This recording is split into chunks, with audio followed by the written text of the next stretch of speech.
Voici la réponse des archevêques africains sur la décision du pape par rapport au mariage des personnes de même sexe. Cette déclaration du pape est en train de secouer la toile, mais les archevêques africains ne sont pas restés indifférents. Dans cette vidéo vous allez découvrir la réponse des archevêques africains sur cette situation. Mais avant, j'aimerais d'abord vous inviter à vous abonner et à cliquer sur la cloche de notification pour ne pas rater mes prochaines vidéos. Des archevêques africains contestent la décision du pape. L'annonce de l'autorisation de la bénédiction des couples homosexuels par le pape a suscité de nombreuses réactions.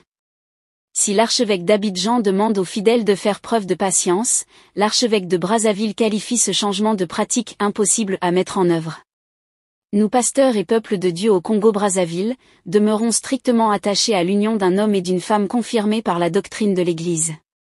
C'est dans une lettre de 3 pages et détaillée en 9 points, que l'archevêque de Brazzaville, Monseigneur Bienvenu Manamika Bafouakwaou, a décidé de réagir à la décision inédite du Vatican d'autoriser à bénir les couples de même sexe, à condition que cela soit effectué en dehors des rituels liturgiques.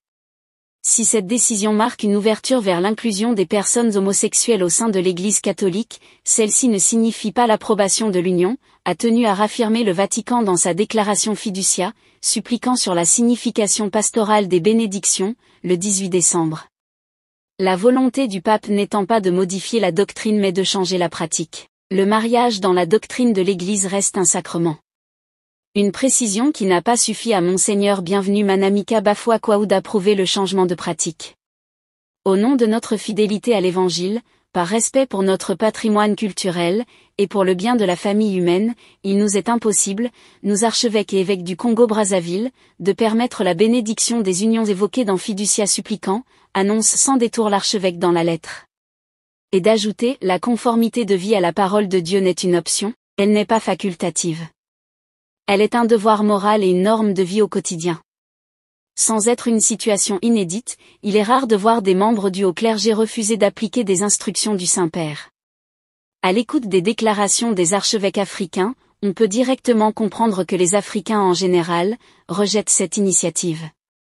Que pensez-vous de cette situation? Laissez votre avis en commentaire.